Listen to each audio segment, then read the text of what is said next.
Ma'am తర్వాత rowdy inspector cinema అప్పుడు మీ fans Kurnool జిల్లాకు మీరు వెళ్ళినప్పుడు మూవీ పరంగా అక్కడ ఎంతోమంది తండోపతండాలుగా విజయశాంతి గారిని చూడడానికి వచ్చేసినప్పుడు చాలా ఉద్రిక్త పరిస్థితులు నెలకొన్నాయి అప్పట్లో. బాలకృష్ణ గారు మిమ్మల్ని ఆ సిచ్యువేషన్ నుంచి లోపలికి తీసుకొచ్చి వాళ్ళందరినీ చాలా కంట్రోల్ చేశారని చెప్పని విన్నాను. అంటే అది ట్రైన్లో పాట ఉంది కదా, పాట ఇది నంద్యాల అనుకుంటాను. అది చేస్తుంటే క్రౌడ్ విపరీతంగా వచ్చేసి అసలు ట్రైన్ ఆపేశారు.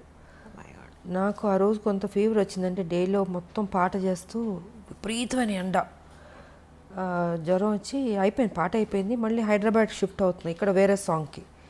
సరే చేస్తుంటే పడుకుంటే ఒకటే అరుపులు, జనాలు భయంకరం, అసలు మామూలు కాదు. ట్రైన్ ఆపి విజయశాంతి బయటికి రావాలి, గొడవ చేశారు.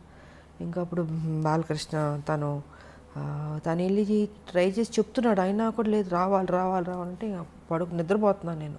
సరే నేను తారా మాస్టర్ గారు మేమందరం అప్పుడు ఇంకా బయటికి తీసుకొచ్చారు. బాగా వీక్గా ఉన్నాను, నీరసంగా ఉంది, ఎండ దెబ్బకి జ్వరం వచ్చి సరే వచ్చి నుంచున్నాను. అంత అరుపులు కేకలు. ఐ థింక్ 1.5 hour ట్రైన్ అయిపోయింది, కదలనప్పులే. మొత్తం పట్టాల మీదకి వచ్చేసి జనాలు అడ్డంగా అసలు ఇసుకేస్తారు వాళ్ళంత జనాలు వచ్చారు. తర్వాత వాళ్ళు హ్యాపీ ఫీల్ అయ్యి అప్పుడు బయలుదేరి గిద్దాలు పగలగొట్టి అబ్బో బీభత్సం అలా జరిగింది. అప్పుడు రీసెంట్గా చిరంజీవి గారు ఆయనతో పాటు కలిసి వర్క్ చేసిన హీరోయిన్స్ అందరినీ ఇన్వైట్ చేశారు. మేమందరం అనుకున్నాం మీరు ఖచ్చితంగా ఉంటారు అందులో అని, కానీ మీరు అందులో నన్ను ఎప్పుడు ఇన్వైట్ చేసింది లేదు. ఒకళ్ళు చేసినా నేను వెదలను నేను, ఎందుకంటే నాకు అలాంటి ఆ పార్టీ ప్రోగ్రామ్స్ అంటే నాకు పెద్ద నచ్చదు.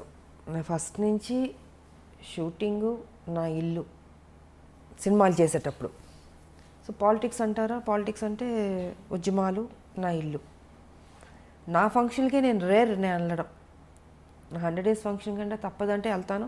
వెళ్ళి నా ఒక 1/2 hourలో ఉండి వచ్చేస్తాను ఆ షీల్డ్ తీసుకుని. ఎందుకో నాకు చిన్నప్పటి నుంచి ఈ పార్టీస్ కానీ నాకు నచ్చదు. సో వాళ్ళు ఎప్పుడు నన్ను ఇన్వైట్ చేసింది లేదు. ఒకవేళ ఇన్వైట్ చేసినా నేను వెళ్ళను, నేను అవాయిడ్ చేసి ఉండేదాన్ని. నేను తెలుగులో మిమ్మల్ని మొట్టమొదటిసారిగా ఇంట్రడ్యూస్ చేసింది విజయ నిర్మల గారు అని అనుకోవచ్చా అండి? కానీ విజయ నిర్మల గారు అప్పుడు కాలం చేసినప్పుడు కూడా మీరు చాలా వచ్చి నరేష్ గారు వాళ్ళ ఇంటికి వచ్చి చేసినప్పుడు జరిగింది. సో ఆవిడతో మీకున్న ప్రత్యేక అనుబంధం? కొంతమంది మన జీవితంలో మర్చిపోలేమమ్మా, వాళ్ళు తీసుకున్న కేరు. ఒక తల్లిగా ఆవిడ నన్ను చిన్నపిల్లని కృష్ణ గారి పక్కన చాలా యంగ్, ఐ థింక్ 79లోనే వచ్చాను, 80s అనుకుంటా సినిమా, ఫస్ట్ తమిళ్ 80sలో. అంత చిన్నపిల్ల కృష్ణ గారు అనేవారు, విజయ మరీ చిన్నపిల్లగా ఉంది, నా పక్కన యాక్ట్ చేస్తుంది, ఎలాగ బాగుంది, నా కూతురులా ఉంది అనేవారు. మీరు ఊరుకోండి నేను చూసుకుంటాను, కానీ అంత కేర్ తీసుకునేవాడు నిజంగా. అలాగా నాకు దాని మీద నమ్మకం ఉంది, తను పెద్ద స్టార్ అవుతుందని. ఆవిడ కూడా అంత కేర్ తీసుకుందమ్మా. అందుకే ఆవిడ పోయినప్పుడు కూడా నాకు బాధ వేసింది. కొంతమంది మనం మర్చిపోలేం. ఆవిడ కానీ, అంకుల్ దాసరి గారు కానీ, టి కృష్ణ గారు కానీ. నా జీవితంలో నా లైఫ్ మారింది వాళ్ళ వల్ల. ఎలా మర్చిపోతాం చెప్పండి. సో నా ఫస్ట్ ఫిల్మ్ భారతిరాజా గారు, ఇలాగా కొన్ని మర్చిపోలేం. ఇంక మిగతా డైరెక్టర్స్ అంటారు, ఎస్ అఫ్ కోర్స్ నాకు మంచి సినిమా పాత్రలు ఇచ్చారు. విశ్వనాథ్ గారు, జంధ్యాల గారు, మోహన్ గాంధీ గారు, కోడిరామ్ కృష్ణ గారు. సో ఇలాంటి హీరోయిన్ సబ్జెక్ట్స్ చేసిన వాళ్ళు డైరెక్టర్లు, వాళ్ళని కూడా నేను మర్చిపోలేను. ఆ గౌరవం ఎప్పుడు ఉంటుంది నాకు వాళ్ళ మీద.